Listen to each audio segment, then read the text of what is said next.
Hey, nice to meet everyone. And I know this is a long day of sessions, so hopefully this is very enlightening and you have some actionable insights and things that you can take away to help you all, because everyone's going through the same thing today. So I think a big the future-proof your contact center with I think that's a misnomer of today's session. Really what it's going to be about is choosing the right partner as you go through this contact center evolution, and also being able to look out for what is important and those small minute details during an evaluation that will help lead to very successful deployments. Because I've seen everyone here has probably gone through some negative experiences with all the various vendors that are here today and the other ones, right, that are not here. And what happens is a lot of chaos happens in IT, a lot of shelfware becomes obsolete, and then you're just starting to look at various use cases and not really looking at the end goal of why you embarked on this journey in the first place. So yeah, excited about today's talk. I want to introduce this very special today because we do have someone very important to my left. So I'll let Jessica introduce herself. Hi, everyone. Jessica Gupta. I'm the COO for InfoPay. We're a data as a service company based in Boston. And just really looking forward to talking with you about the challenges of, as Patrick said, selecting the right partner to go on the AI journey, because it's really essential to your current and future success. Yes, and she has gone through a very lengthy evaluation in her past and has chosen a lot of various partners. But I think some of the interesting things are around what you've just launched around agentic AI. So we'll talk about that as well. Absolutely. Really looking forward to it. Cool. I won't take too much time. You can come by our booth over there, but we've been around in the contact center space for many, many years, and we have industry built solutions that will help you across every aspect of the end-to-end customer experience and also the agent experience as well, right? The agent experience is extremely important to you all, being able to support the agents, but everything is also infused with AI, right? And I hate talking about AI a lot because everyone is saying the same stuff. And we're going to talk about this once we get into the actual topics of today's session. But as you know, if you look out in that vendor room, everyone is saying the exact same thing. They're saying they can execute across the same journeys and help support you, right, with all the same goals and value points.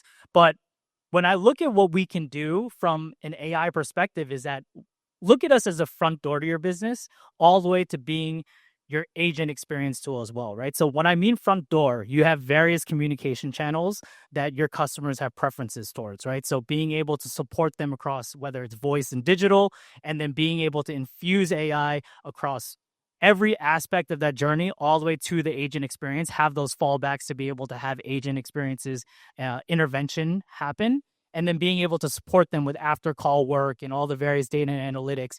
Everything is going to be infused from one ecosystem. So that's what I think is a big takeaway, is that when you look at the right vendors for your evaluation and your AI journey, is think about it from an ecosystem perspective, right? You don't want to be able to piecemeal together like a Frankenstein contact center solution today, right? It's very important to think about, can we grow with these various vendors? Can we support the future-looking use cases and the low-hanging fruit use cases that we present today? So that's really all I want to showcase with this slide.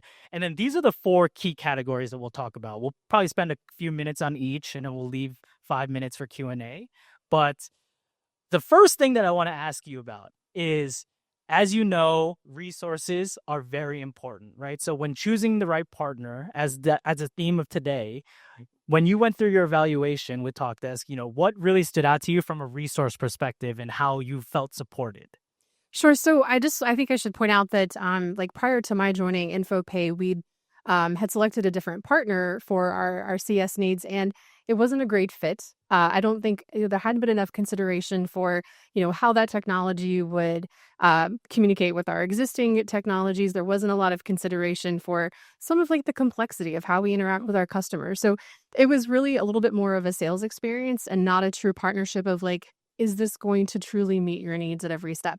And so when that contract ended, I had remembered this amazing experience I had previously with Talkdesk. It had been quite a while, and the unbelievable and unparalleled support that they offered. And I was like, that's what I need, because I don't know kind of how to go to this next step, and I certainly can't use all of my internal resources. Right? We all have this internal competition. So all of our technical or development teams have lots of roadmaps that they're dealing with. That there's heavy competition, and so I knew that I needed someone who could be strategic. And that's why I went back to Talkdesk and, started the conversation again to really go through like that partnership of like, okay, how do we address these concerns that I have, to help meet my customer needs? And what is it that I don't know that we're not considering?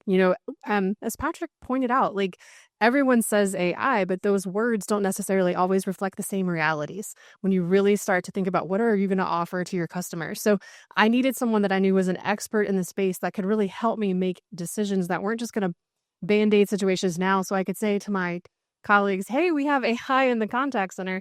I wanted to know that, like, hey, longer term, we've, really brought on a partner that's going to help us as we evolve, because we're a rapidly growing business and we cannot predict every need we're going to have in the next 2 to 3 years. That's great. And I think that's a good point, is execution matters, right? And the team that helps you with that execution. And I've worked at a lot of the vendors out there and various custom, I guess, solutions, at contact center solutions throughout my 12 years in this space. And one thing I'll know is that everyone's been through bad deployments, right? Absolutely. And implementations can be, everyone talks about, oh, I'll implement in 2 to 3 months, right? And you start having those bloated timelines, right? And cultural differences, if they're offshore resources that come into play, right, that you weren't aware of. So I think just being aware of this and understanding, not only is the technology great, right? You can see that from demos. Every vendor demos really well. So I don't think that should be, what you go off of. It's really peeling back layers of the onion about understanding who is going to be supporting me, who is going to be involved in my day-to-day, and what are the future resources that are going to help support me, because optimizations are real, right? AI is still in its infancy stage. You need to understand that a partner that can help support you with resources, continuously roadmap, optimize the solutions, right? It's not just launch it and it's going to go start maturing on its own, right? You really need a hands-on approach from that perspective. So I don't know if you have any comments there. No, yeah, and I would actually point out too that at this stage, we really won't onboard a vendor that can't agree to have a Slack channel with us. Because what's the value of having, a partner that you can't actually get in touch with? I mean, we've all had emergency scenarios or very urgent requests or concerns, and you can't get someone to answer those questions. And so that was also a big factor of like, will you be accessible? I mean, great point, Patrick, about the fact that as you iterate, you really need to continue. It's not just the deployment, it's every day after that. That's so essential. Yeah. So I think, just summarizing that point, it's like when everyone here is a contact center professional and looking at various solutions, I'm sure everyone here is embarking on some type of AI evaluation or already have gone through that process. It's think about execution and access to team resources. The second thing, it leads directly into the next point, is around just the ecosystem of the various systems, right? Everything working together. And I know, like I talked about earlier, everyone has shelfware. Everyone's gone through bad deployments. So kind of how have you managed that, and how do you see the ecosystem evolving from your systems? Absolutely. So, a big internal debate I've had to overcome over the last, let's say, year, maybe even a little longer, is, as Petra pointed out, and as we all know, there are so many offerings for AI. And you might have had colleagues, I know I have, who are like, oh, check this out. It's got AI. Check this out. It has AI. And it's like, yes, that's great. But then how will we use it effectively? And how will we learn anything from it? And how will we get analytics? And what will be the so what of all of this random integration? Like, it seems attractive, but will it actually do anything? And so that one ecosystem is so important. And I really did have to, it took a bit of time to sort of gain agreement for my fellow executives that we don't want to have to Frankenstein a solution. We're going to need valuable analytics that actually tell us, start to finish, how did this customer begin their journey? How did they end it? How can we use that information to improve for the next? And I don't think we're going to benefit if we have it spread out and we can't actually, tell ourselves anything. So having one, that I know we always say single pane of glass, or that one place we go for everything, that one source of truth. We all have, however you phrase it, you want to be able to go and know, this is what my customers are experiencing, again, start to finish.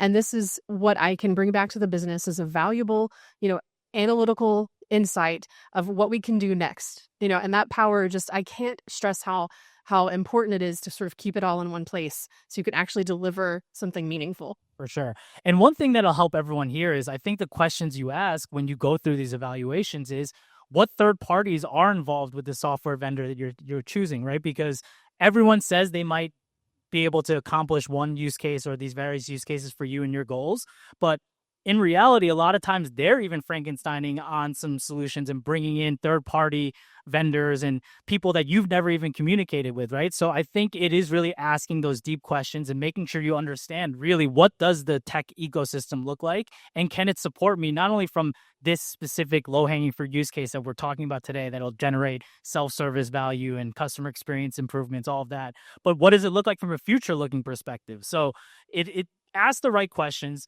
You can never ask a wrong question when you're going through these evaluations. So um, the next part I think is very important is just around road mapping, right? Because like I talked about, AI is in its infancy stage right now, and we're continuously evolving. Everyone's now talking about agentic, right? That's a term that came up probably 3 to 6 months ago. Like everyone was talking about conversational AI. It's just constantly changing. It's getting very annoying, actually. Who's sick of AI? I sell it, and I honestly, it's getting very confusing, and I'm getting more and more ever sick of it. But as you think about this, how do you get started with AI, and what do you look for in terms of a roadmap to be able to support you from not only a present day perspective but a future looking perspective? Well, I think part of it is also so I was really focused on intent based at first because I wanted something that we could spin up quickly. And I wanted to solve a problem that I knew about. So I was just like, forget this agentic, whatever. I'm going to stick with intent. I'm familiar with it. Let's go. Um, and the more I realized that like agentic would offer me the chance to find out what I did not know, the more I realized that I wasn't thinking about future state. I was trying to solve a problem in the moment, which we're literally telling you, let's not do that.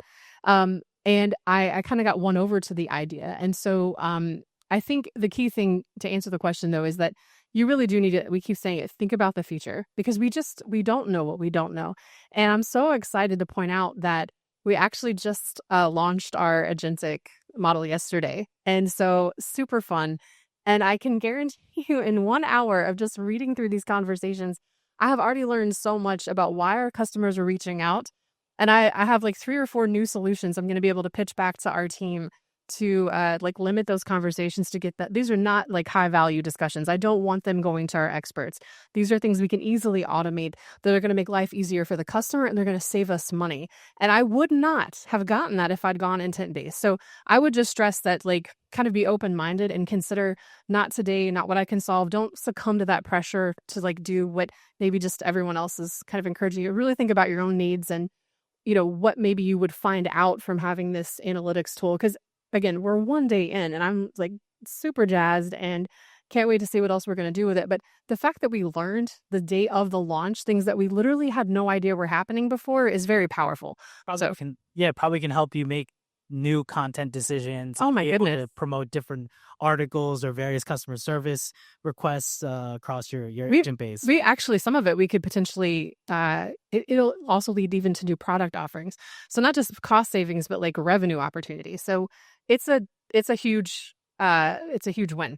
Yeah, and I think the big takeaway too is flexibility, right? Like she talked about intent based. Everyone's still doing intent based. You need a partner that can understand where it's necessary, where agentic might fit in, how you start evolving the agentic pre-built AI agents that you can orchestrate and be able to support various use cases, right? It's only going to get more and more complex. I think the way to look at it is a roadmap is great because you have communication channels and also contacts coming into your contact center today that are being handled by live agents. There's no question across voice and digital that should be self-serviced, right? I think look at it from that perspective, like the low-hanging fruit use cases, and then have a partner that can help you understand where we can evolve to and continuously drive and optimize more value for you and your business. This is such a good point because like my whole pitch was that we have this very, very low hanging fruit that no person should ever interact with. It's basically like a cancellation process. It can be completely automated. And that's one reason I was so focused on intent based. But again, like I just mentioned, I would have missed so much if I hadn't been willing to be open minded to the possibility of agentic. And I wouldn't have thought about that if we hadn't had a strong partner who could really look at everything we were doing and say, hey, this might actually work better for you. So, and now I'm glad that we've done that. Yeah. And in the financial service space, just because you're in that space as well, and I think some of the key use cases that we've seen really be successful with agentic, but also just AI in general, like fraud detection, being the front door, right? So that your agents don't have to question whether they're talking to someone real or if it's someone that is an actual member or customer of your bank, right? And fraud fraud affects every single person here, right? So I think that's a big use case, but also being able to self-service some of those low-hanging fruit use cases that are simplified. Why have an agent when it costs could be 5, 10, $15 per call? Why make that handled by a live person, right? So Yeah. and then the last thing we want to cover is just data, right? Everyone here, you're all data driven, and data is so important. Being able to have it actually be ingestible by leadership, I think, is key, because everyone has data suites and analytics throughout their platforms, but I've known that sometimes they're hard to extract. So, what has your experience been with just understanding your data and seeing it from a contact center perspective? No, that's a great point. Yeah. So we've worked with other vendors. In fact, we've left platforms because it's there were so many options for the analytics, but putting together a way to present it, like you said, make it digestible for the rest of my executives it's like a huge task, and it was totally unnecessary. So being able to like easily download reports, dashboards, see everything in one place, understand exactly how we're performing, and get like easily come to those so what's is very powerful. And we have that flexibility with Talkdesk where we haven't with other, I mean, definitely haven't had it with other vendors. And it was so painful previously to have to kind of like construct really elaborate analysis. So this has been again, even before we launched the AI tool, has been really powerful to be able to know that everything is in one place and we understand the entire journey and we can report on that journey. Like I mentioned, it's been really important. And I should just really kind of add in that the cost savings piece of launching this, like it's not just that we're going to save on labor, because we will tremendously. Like the initial forecast is about 500,000 a year, which is not a small number. But the great news is that like that savings is we're not going to let those experts go. We're going to be able to pivot them to this B2B account management process, because they really it's an amazing team. We don't want to lose them, but we're kind of stuck having them in this cycle of sort of low value conversations because we really have no other way to manage them. So it's like, again, it's a massive lift that we're about to see because of making this decision.